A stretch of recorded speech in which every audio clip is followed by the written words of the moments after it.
sewing friends, welcome to my sewing room. My name is Beth, and if you're new, welcome. Today we're going to do a little applique to make this beautiful quilt behind me. Let's get started. Today's quilt pattern came from an older book I have here. The pattern is called Acorn Trail, and I will leave a link below because there is a pattern still available online by the designer Terry Christopherson. Here's my freezer paper, and I will be using this for all of my applique pieces. There are 3 different designs. I need 4 of these acorn leaves.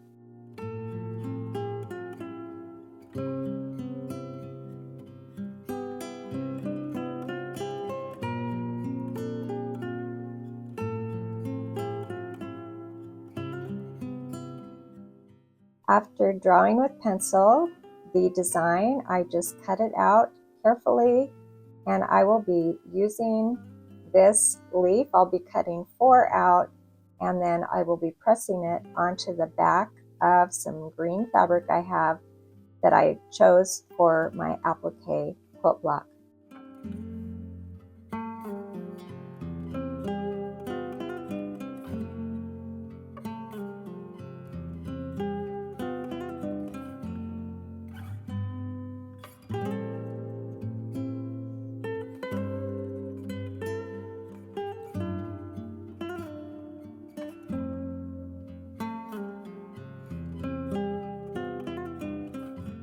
Pressing my freezer paper patterns on the back of my fabric, the shiny side down, I cut out the shapes, leaving quite a large margin here because I'll be going around and cutting these out, leaving at least a 1/4 inch seam allowance.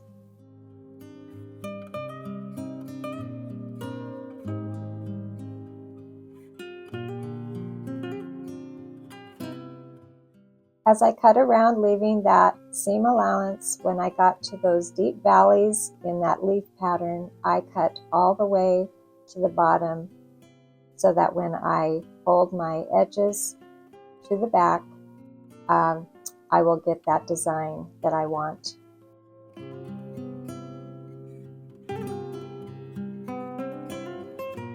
Here are the other elements for my applique that I've already completed using that freezer paper and pressing them. And this is how I did it. I'm going to take these leaves, and I have Mary Ellen's Best Press.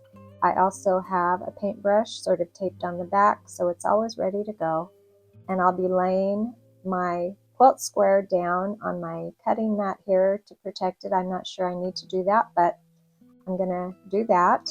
And I will take each applique piece and I'll be painting around that edge that's outside of the freezer paper there. Just taking my paintbrush and painting all around the edges.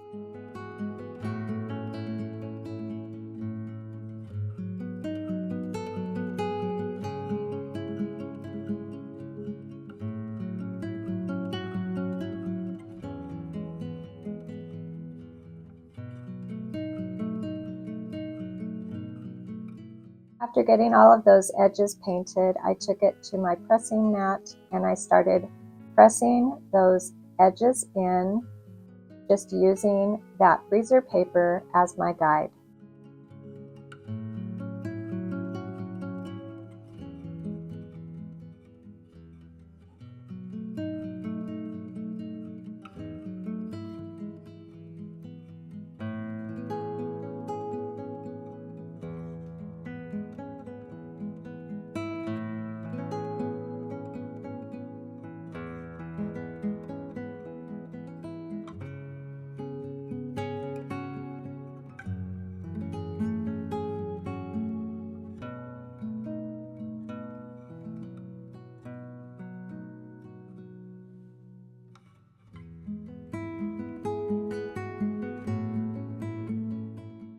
Now to place my applique pieces, I'm going to press my square in half twice, and then I will also do the same thing on the diagonal because I would like to see the diagonal lines as well because of the placement of these pieces. It will help me center all of my applique pieces.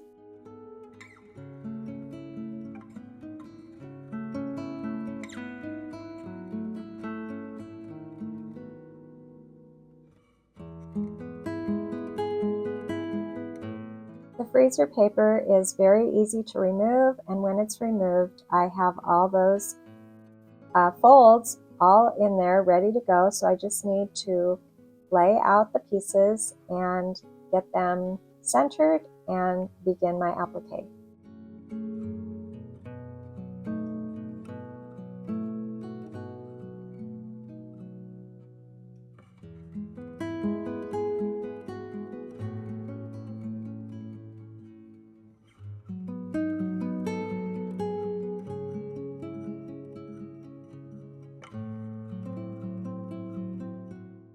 I've pulled out some threads that match my applique pieces, and I have figured out where everything goes. And now I'm going to start with the piece that's under everything else. So I'm going to need to go around this yellow applique piece, and then I'll be adding the other pieces on top.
The next piece to be added to my quilt block is the orange piece, but I really can't applique this one down quite yet because the green leaves need to be tucked under this orange circle. But I wanted my orange circle to be centered, so what I did is I basted this circle down so it was in place, and I would know that it was centered, and I would know where it was when I added my green leaves. So I'm going to use some very large stitches just in the 4 corners. I won't even add a knot on the, as I leave this stitch. I put a knot in the end, but not when I finished. So this is just sort of to hold it in place while I do my green leaves.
I'm putting together the alternate block. That information again for that will be in the pattern with the link below, and this quilt is turning out to be so beautiful. I love the scrappy backgrounds with this alternate block, and that applique is really pretty. Thank you for joining me today, and I'll see you next time.